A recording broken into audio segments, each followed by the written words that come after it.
जय जय रामकृष्ण हरी. नमस्कार भाविक हो. या वर्षीची आषाढी वारी भक्ती, श्रद्धा आणि सेवेची आहेच, पण त्याचबरोबर अनेक कठीण परिस्थितींनाही वारकऱ्यांना सामोरे जावे लागले.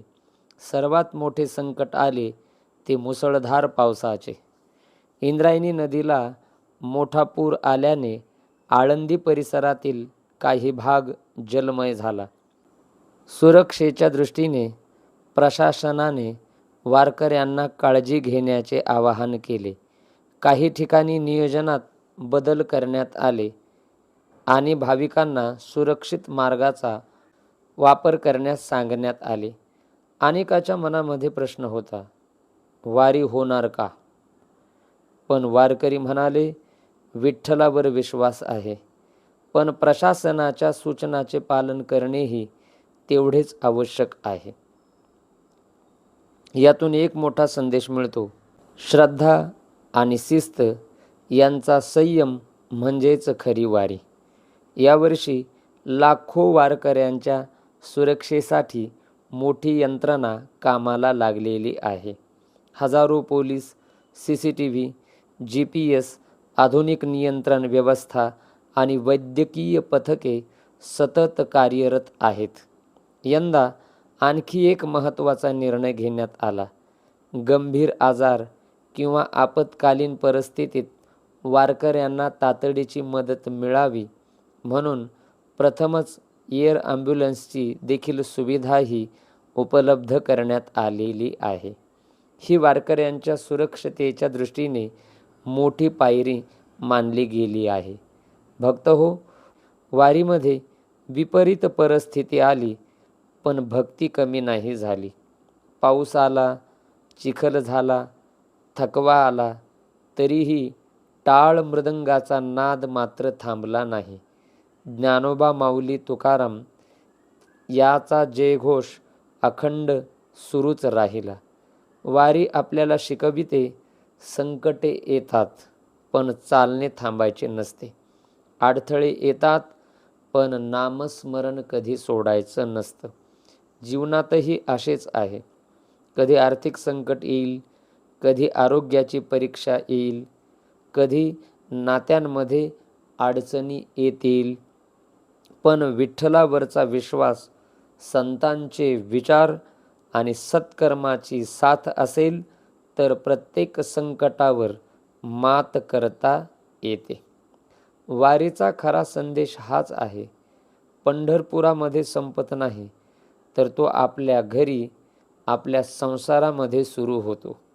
म्हणूनच आज आपण एक संकल्प करूया की कोणतीही प्रतिकूल परिस्थिती आली तरीही श्रद्धा, संयम, सेवा आणि नामस्मरण कधीच सोडणार नाही.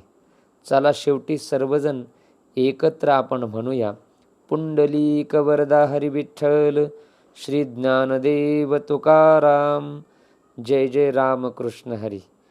आषाढी वारी म्हणजे भक्ती, श्रद्धा, सेवा आणि समतेचा महासागर. लाखो वारकरी विठुरायाच्या दर्शनासाठी शेकडो किलोमीटरचा पायी प्रवास करतात. पण एवढ्या मोठ्या प्रवासात काही प्रतिकूल परिस्थितीही निर्माण होतात. आज आपण अशाच परिस्थितीबद्दल आणि त्यातून मिळणाऱ्या जीवनातील मोठ्या शिकवणीबद्दल जाणून घेणार आहोत.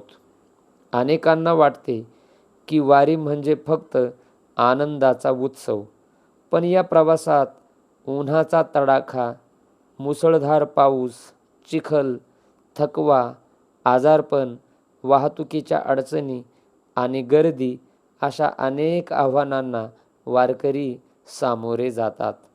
काही वारकऱ्यांची तब्येत बिघडते, वैद्यकीय पथक तातडीने मदत करते. अनेक स्वयंसेवक रात्रंदिवस सेवेत असतात. काही ठिकाणी मुसळधार पावसामुळे मार्ग बदलावा लागतो. तरीही वारकऱ्याच्या मुखातून अखंड विठ्ठल विठ्ठल हा नामघोष सुरूच असतो. यातून आपल्याला काय शिकायला मिळते? पहिली गोष्ट म्हणजे संकट आले तरी श्रद्धा ढळू नये. दुसरी गोष्ट म्हणजे अनेकांना मदत करणे. वारीमध्ये कोणीही परका नसतो. एखादा वारकरी थकला तर दुसरा त्याला आधार देतो. एखाद्याला पाणी हवे असेल तर दुसरा स्वतःची बाटली पुढे करतो. तिसरी गोष्ट म्हणजे शिस्त. लाखो लोक एकत्र असूनही दिंड्यांची शिस्त बघण्यासारखी असते. नामस्मरण आणि सेवाभाव वारीचे वैशिष्ट्य आहे. भक्त हो, प्रतिकूल परिस्थिती ही वारीची ओळख नाही, तर त्या परिस्थितीवर श्रद्धा, संयम आणि सेवाभावाने मात करणे ही वारीची खरी ओळख आहे. आपणही आपल्या जीवनात अनेक संकटांना सामोरे जातो. आर्थिक अडचणी, कौटुंबिक समस्या, आरोग्याच्या चिंता. पण वारकरी आपल्याला शिकवतात की देवावर विश्वास ठेवून प्रत्येक कार्य करत राहणं, प्रयत्न करत राहिल्यास मार्ग नक्की सापडतो. वारी संपते, पण तिचा संदेश मात्र संपत नाही. तो आपल्या आयुष्याला दिशा देतो. चला आपणही असा संकल्प करूया की संकट कितीही मोठे असले तरी श्रद्धा, सेवा, नम्रता आणि नामस्मरण कधीही आम्ही सोडणार नाहीत. धन्यवाद मित्रांनो.